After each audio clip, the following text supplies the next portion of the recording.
Hi, family of God. God gave me my voice back, so at least now I can speak. And I've decided today to speak about a topic that will be very beneficial, especially to people that are about to get married, and especially the women that are looking for the type of men that they need to marry. When you are hanging around the men that you want to marry, one of the key things that you have to observe is his level of integrity. Unfortunately, integrity is not written on the face. Integrity can only be lived within the context of covenants, of seeing a man that says something and that will do it. So if you are next to a man that keeps borrowing money from his friends and never happen to pay back on time, or never pays back, or will tell you, no, I will pay it whenever I want to, flee from such men, because he's not going to be able to live in a covenantal relationship, because marriage requires people that are highly driven by respect of covenant. The relationship of God and man is rooted into covenants. That's why in the garden, a covenant has taken place between Adam and God, and the covenant sets boundaries that are helpful for the two people to live in a relationship with God. But unfortunately, one flip side of the covenants is that the devil also is trying to look for the weaker one in the covenants. That's why, unfortunately, God could not be the door, but only mankind would have been the door for the covenant to be broken. So, equally, in marriages, when you are married to a man or to a woman, God will speak often to one of the person, and the one to whom God doesn't speak enough will be the weak link of the relationship, unfortunately. Some people are reputed to be called men of God. When they call you men of God, is because they see in you a person that spends a lot of time talking to God. And unfortunately, as you speaking a lot of time speaking to God, the devil also spends a lot of time speaking, unfortunately, to your wife.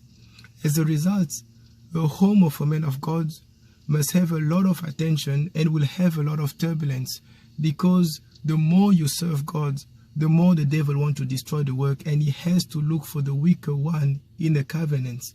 This is why it is advisable for married couple, as you are growing in faith, to take your family and your children with, to put them in a safe place. But what does it mean to a man that is following covenant with God, but that have a woman that is not willing to participate in the covenants? How can you undo such a thing, because you are not allowed to divorce? Here's what the word of God says, and this is what men should know. Numbers 30.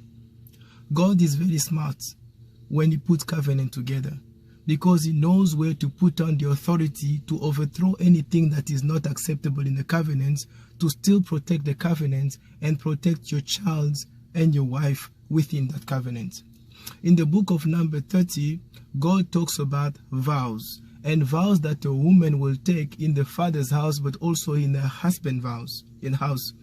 As a result of a vow that a woman will take in her father's house unmarried, the father, when he hears the vow, he has the capacity to cancel that vow that she made towards the Lord. This is how much power as a father you have.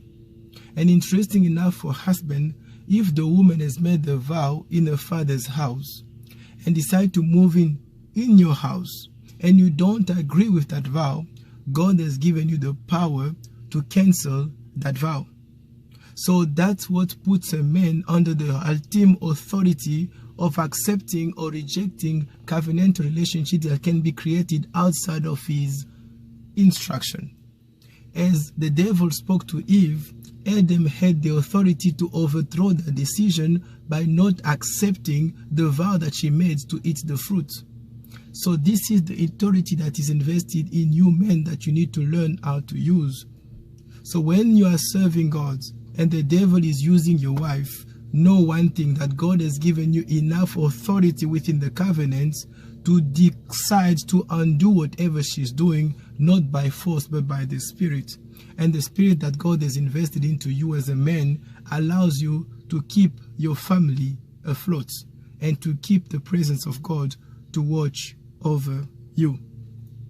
So definitely you can see that it is very dangerous for a home where the man doesn't fear the Lord.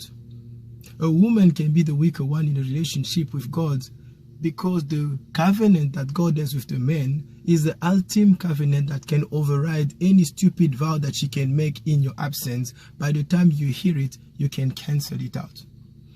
This is why when you want to get married, or if you are married, be smart, follow God, invite Jesus in your life. Then He's going to help you not only to choose a man that is feeling covenant, but you're going to have a man that will be able to overthrow anything that the devil will whisper to you as a woman that can come to bring turbulence in your marriage, because God has given authority to the man. So if I want to destroy a family, I need to destroy the man. This is why the family that don't have fathers or that have men that don't pray are completely left to their own mercy, because nobody is able or is present to undo the vows that are made. May the Lord bless you, woman that is about to get married, to find a man that fears the Lord and that is respectful of covenant.